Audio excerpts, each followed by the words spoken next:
Hello and welcome to the Away Day Experience Show. My name's Sam Davis. My name's Tom Jordan. And today it's chance for us to go over another away day for AFC Bournemouth. And the last one we played, Tom, was... Reading. There it is. And you know what? It was a good win for AFC Bournemouth, but our reviews are nothing about the result. But we're top of the league. It's international break. We're not on our shirts, mate. This is weird, isn't it? It's weird, isn't it? It is weird. I'm not a fan of international break. It's got to be done, hasn't it? But it seems like it's been so many already. But yeah, I think when you're doing well, we just have the Swansea game. We play really well at home as well, and you want to just keep going with it. It is odd when there's an international break, but... You know, just make it more important when we have the next away day, mate. Just make us enjoy it even more. Cannot wait. So what are we talking about in this video? So we go through the pre-match experience, parking, the pubs. Also we talk about the stadium itself, the design, what it looks like, how comfortable it is. Also the concourse and facilities as well, including the toilets. Also food and drink, all important food and drink. Could we even get any food? Could we get a drink? We'll find out. Also the view from our seat as well. We also talk about the home fan loudness. We give each a score out of 10 before we then grade it on our tier list. And there's the tier list up on screen, Tom, so far. So we've only got one club that's at the top, Bristol City, but there's a fair few indecent. No one's yet an absolute dog, but have you got any early thoughts about where this one could be or would have been before the game? Yeah, I think there's a few things that obviously we'll go into that probably go in its favour in terms of how far it is, etc. And it is nice, nice stadium, all them sort of things. And but another one that's kind of a later kick-off and things like that always make a difference, don't they, in all these things. So got to go with it on the experience alone. Try not to think, what I've had there before and stuff like that. I've had some really good Reading away games, and I've had some really disappointing ones as well. So a nice mix, but certainly one probably because of geographically I looked at the start of the season for sure. 72 miles or something on the road, so yeah, pretty good, and it was very quick to get there, and it also helped by the fact the clocks went back that night as well, so we could afford to spend a little bit more time there afterwards having a beer. So then, pre-match experience. Firstly, drove up, no problems on the road, and we booked a car parking space at the Holiday Inn and even had a pint there. It was an alright place for a drink, wasn't it? Yeah, I think, to be honest, we could have stayed there and had a few more and just kind of seen it out there really. There was a few Bournemouth fans about, wasn't there? But yeah, probably just a bit quieter as you'd expect. But yeah, nice to just go in there, have a pint. Can't remember what game was on at the time. I think was it Man U Tottenham or something? Yeah, so there was like a game going on and things like that. It was nice and chilled in there. Like you say, book the parking, so that was easy enough. But it was always going to be an easy journey. Well, I think I've been left for home games earlier at times. It's so easy. But all easy, and like I say, Holiday Inn, nice little place to have a starter pint. Yeah, and then after that we went to the World Turned Upside Down, and we got loads of WhatsApps through from mates, and it looked like a decent atmosphere. So I think Morgan and a couple of others were already there, so we thought, you know what, save us a spot. We went there, and it was about 15-minute walk from the Holiday Inn, and my God, it was rammed, wasn't it? Absolutely huge. Yeah, it was rammed. We looked into potentially getting an Uber, didn't we? And then no one was going to take us for that short journey, so we just braved it and walked it. And it was rammed. I mean, there was a security guard that was kind of trying to say, I'm not sure we've hit capacity, and everyone just walked in. It was just full of Bournemouth, but it was one of them. It was a proper, everyone's there, it was all away fans, everyone's singing and dancing, and that means it's a nightmare to get served and all them sort of things. The bar's rammed and it's all squeezed. Like you said, we had a few mates there, so we managed to have a table, but you've got to have a bit of that because you've got to have the sing-song and stuff like that. So we kind of got a bit of both, didn't we? Having the chill one in the Holiday Inn and then going there. So it was nice to see familiar faces as always. It was good. And the pub was split into two sections. So you sort of had your bar area at the front, but not many people realised there was some like sit-down area for people who were eating there. But you could easily just sit down and have some drinks there. So we had a table that had a sort of hatch where you could look out onto the busy pub. You could walk through very easy, but also you could grab some food. And spotted on the menu, looking through it, small carvery, $4.99. Are you kidding me? And we were right by the carvery. It smelt really good. I had a look over there, and it was a small plate, right? £4.99, and I filled it so high. I got you an extra Yorkshire pudding. And you know what? For £4.99, I was well fed, and we got our food relatively quickly. You ordered on the app, and then as soon as you ordered, the guy behind the counter said, as soon as you've ordered, just come up, we'll tally it off. Grab your food. We ordered some beers via the app as well, and whilst they're a little bit slow, we got them in the end, and we got enough seats for everyone to sit and enjoy a fairly decent sort of pre-match and quite nice with the atmosphere there as well. Yeah, exactly. Like I say, atmosphere was good, and yeah, once you worked out the car fee, you could also get the drinks. Remember, you didn't have to walk back through and queue at the bar. It seemed like absolute chaos. So yeah, it took a little bit while. I think we may have doubled up on the drinks just to be sure. But yeah, no, it was nice, wasn't it? Like you say, we had a good seating position, but also we're involved in all the all the kind of chart stuff like that. So yeah, enjoyed it, mate. To be fair, really enjoyed it. Yeah, all right then. So, but Reading has got a sparsity of pubs in and around the stadium, isn't it? Like sometimes you can go into the town centre and you can maybe get off, if you're catching the train, you can get off there and make your way to the stadium. There's obviously, a number of pubs and bars there, but in the vicinity around the stadium, there's not much. A bit similar to Stoke in many ways, but it wasn't too bad a walk to the stadium, was it? About 20 minutes or so? Yeah, I'd say about 20, wasn't it? Like you say, I think when you walk into the ground, you've just had some food and some drinks, stuff like that, and you're with all Bournemouth fans. That goes quite quickly, doesn't it? It's not too bad. Yeah. As long as you don't get really unlucky with the weather. I think 15, 20 minute walk, you can't really argue with that, to be honest. So yeah, it was quite an easy walk, and yeah, everyone's just following each other, aren't they? Just going to the ground. So yeah, left within enough time, and it was bang on, mate. Yeah, superb. So out of 10 then, for your whole pre-match experience in terms of getting to Reading, the first bar, also the bar we went to, the World Turned Upside Down, distance to the stadium, what are you going for out of 10? I think that's pretty solid. I think I've been quite complimentary there, so I think an 8's fair. I think it was good. 8. Superb. 8 for the pre-match experience, and then we've been to that stadium a number of times. It's now the Select Car Leasing Stadium, Tom, but it's always been a Madejski one. Yeah. Fairly smart, decent ground. It's one of these modern bowl shapes, but that's what comes part and parcel in Premier League, Championships, like even League One these days. So it's a stadium. It's all right, isn't it? Yeah, it's weird because I remember being like a kid and going there and thinking, wow, because we were in the lower leagues and stuff, it seemed like so much better than all the other stadiums, to be fair. But obviously now they're not even the biggest club on the South Coast in the Championship, are they? So, but it's a nice stadium, like you say. It's fairly similar to a lot of others, but I've always quite like it. Like I say, I always call it Madejski, so I've always quite liked Madejski. I think it's a nice stadium. So yeah, it's kind of, I've been there a few times, and I always know it's what you're going to get there, and it's a good one. It's one of the better ones of the Championship, I'd say.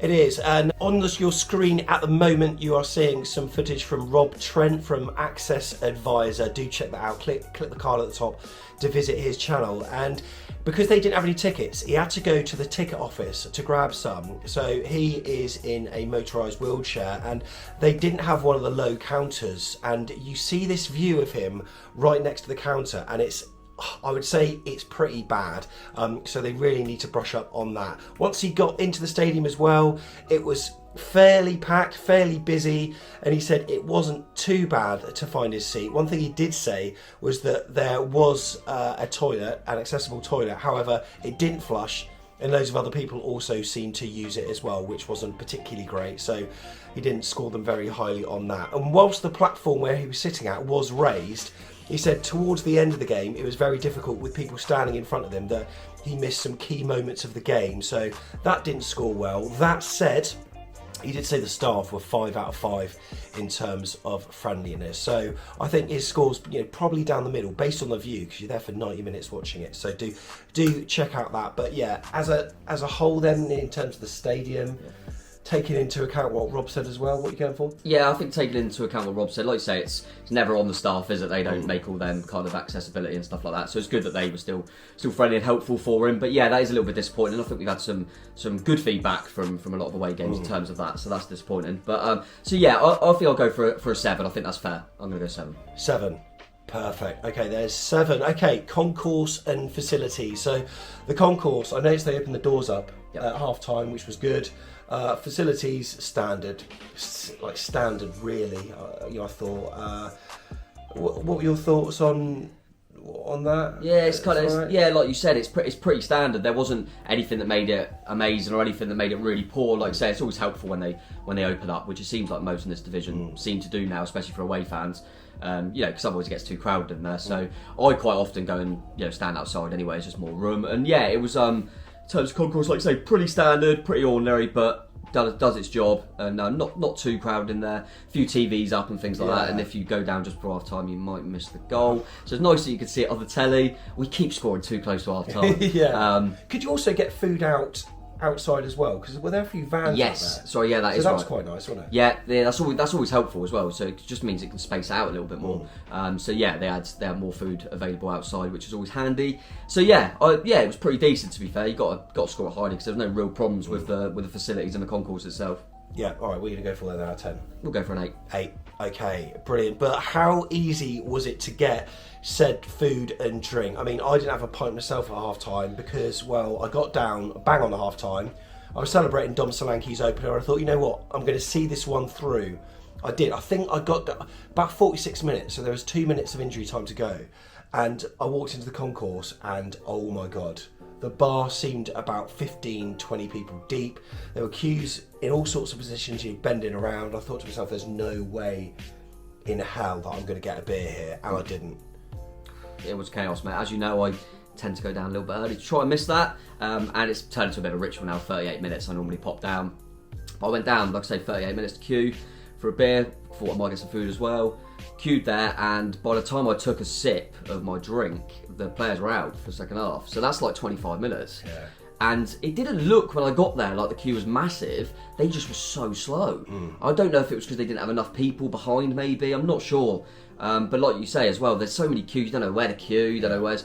They didn't, and then people just come in, and it was just a bit of chaos down there, really. I don't know if. We did take a fair few up there, obviously, and I don't know whether they didn't anticipate that, which seems a bit odd, but they certainly didn't. And like I say, to go down on 38 and come back up and the players were all out again says a lot. But that was disappointing when it takes so long to get served. But I've heard a few people talking about the food, standard food fare, but you did have a few extra options from the vans outside as well, and the range of drinks pretty much standard, really, in terms of the lagers and all that you can get inside. So. What are you going to go for, food and drink wise then, mate? I think just because of the fact they, how long it took and stuff like that, I'm going to have to go down. Everything else was fine, the selection and stuff was absolutely fine. So I'm going to go 5, I think. 5 for food and drink. And look, it's a bowl-shaped stadium with a cantilever roof, so you've got no issues in terms of having any pillars in front of you. We've seen what Rob Trent's view was like, which wasn't particularly great. I mean, at away games, everyone is always standing, but for us, I mean, it's a pretty decent view, to be fair. Yeah, I quite like it. I was never really concerned about. I don't even think I kind of asked like what seats we've got. I had a little look beforehand because I've been a few times and I've always felt like I've got a decent view there. And you've got the whole leg, so you can, there are always a few like seats available and free where people shuffle around, move around, but you can literally go like down to pitch level, or you can be right at the very back. It's not like you've got half of it; you've got the whole, kind of width of it, so to speak. So you can get the perfect position. But I thought where we were quite high. Relatively close to the pitch as well. It wasn't like you were miles away from the pitch. I thought it was alright. Yeah, nice view. And like I say, even though he didn't score down our end, the view I remember of the Jamal logo in a second. It's a really nice view. You see it really nicely from behind him, and it's really good to see both ends. So yeah, really enjoyed it. To be fair, in terms of the view, it was bang on. So I'll go 8. 8. There we go. Tom has gone for an 8. Now, this has been a bone of contention throughout the whole bloody season, mate. Home fan loudness. I'm struggling to remember what they were like. Now, when you're in the midst of being in what Chris Temple and a number of other journos said as being one of the loudest away game atmospheres for a long time, then maybe your sort of opinions on what you can hear externally outside of our fans is probably a bit tainted. I don't know, but I couldn't really hear much from them. No, they were no better, or they're probably no worse than a lot as well, but they were no better either. I can't really remember them singing much, but like I say, I've had to take a little bit of kind of thought in terms of what you're saying. Chris Temple saying we're the loudest in 20 years. I remember, people I spoke to that watched it on the telly and stuff said we couldn't hear them at all because we just. So that obviously partly shows that we were obviously doing our job well in the away end, but also shows they didn't really compete with us at all. No. Because I thought we were loud, I thought we were good, but I was surprised when I heard all that. Yeah. I thought, we were loud, but what, loudest in 20 years and stuff like that? Jesus. So I wonder if a little bit when we've been there before, because they kind of compete a little bit better. They were poor, but like I say, this is not single out Reading because I think a few have been, probably the majority have been this season, and I'm not for any minute ruling us out in that. I'm sure we know going to the home games it's not the same. It's always the away fans, you're always going to get a bit more, you're on the road and stuff like that, but disappointing from them again. Like you say, we try not to put the game into it. Maybe if it was a tight game, it was quite a comprehensive win, so they didn't really have anything to get behind, did they? They never looked like they were in the game after the goal, and then it went 2-0 and it was over. So, yeah, they didn't really have anything to get behind. I feel from a little bit, because of the size of the stadium, there's so many empty seats for them. There were. Everyone that ironically sings that the ground's too big for you, but this genuinely is. Was it like 13,000 at the attendance or something? Something like that. How much does it hold, the Madejski? It holds high a lot. 20s. Yeah, and you look at it and you think, actually, that's where the song's quite fitting, because the ground is too big for them. It really is. The only time I heard them a little bit vociferous was when there was a bit of an incident in the stand to our right, where it looked like there was a Bournemouth fan or someone making some comments, and a lot of Reading fans were getting riled by that, and I actually heard a little bit of noise from them. But other than that, like, there wasn't anything cheering on their team. I think there's internal squabbles, and that was about it. Yeah, I can't remember a chant or anything like that at all. Honestly, can't. Wish I could say I did. But yeah, it is what it is. I do think, put into consideration, like I say, because there's so many gaps, it means they're spread out a lot, which means it must be, the reason why away fans are so good is you're all there, you're all together, you're all, and I think, they're all kind of, so maybe it's hard for them to get like a section of vocal lot, but yeah, it was disappointing from their point of view. Out of 10 then? 3, yeah, I'm on board with that. Okay, so the all-important tier list then. There you can see it on screen, that's where we're at. And we've got to place Reading in here somewhere as well. A lot of Stoke fans coming on our channel, by the way. Absolutely disappointed with a nah, mate, but come off it. It's not great. I mean, Harvester being the only pub option, that's not particularly great. However, Reading, they were limited in terms of pub options as well, but you put a few other things together and you think, oh, maybe it could do all right. Yeah, I'm flicking between two, to be honest with you, and it's kind of that middle section. I think it's definitely not. I think people, well, obviously this coming from a ball perspective, things like that, the distance helps massively. Then it's so close. It's our closest away game, so that's always gonna serve it well. I think it has the potential to be right up there. It just wasn't for me. I can't really put my finger on why, to be honest. Maybe if that, like I say, if that pub that we went into with the atmosphere was that bit bigger, and it was, because it's really nice atmosphere and stuff, but you are so, crowded and suffocated in. But it is a good one. I think, I was looking at, it is a bit better than Hull. I'm going to have to put it in decent. I was flicking between the two, but to be fair, I'm looking at the other ones as decent. It's on par with that, but I think the distance does help. If it was a bit further up north, it might drop down, actually. Yeah. But I'm happy to put it in decent. I think it's fair. There we go. Reading is indecent. What do you think at home? Let us know. If you're an EFL fan or a fan of AFC Bournemouth and you've not subscribed yet, what are you doing? Make sure you subscribe, because we're going to be doing this throughout the season from a Bournemouth fan perspective as well. Perhaps it's a little bit skewed based on geography, but even still, let us know what you think. And if there are any categories or any things that you think we should be reviewing in these videos that we haven't, let us know in the comments. We would love to hear from you, mate. International breaks are never good, are they? Oh, never horrible, good, mate. Can't wait to get rid of this one and then crack on. And then, like you say, it's not far till we have that Christmas period. Busy. We've got a few away games coming. I think we've got 3 away games in the next 4. Yeah. So a few more to review and stuff. But yeah, it's getting to that part of the season now, after that Christmas period, where everyone's going to see where they're at. And if we can still be up there and then top 2 places, then could be in for an exciting finish, mate. Could be. I'm sounding a little bit hoarse, and I'm glad that's come this 2 weeks rather than in 2 weeks' time, so hopefully we'll be fully recovered soon. But anyway, thank you for watching. Tom, thanks for coming. It's been beautiful. Beautiful as always, mate. Enjoy it every single time. And we'll see you in the next one. Up the cherries. Up the cherries.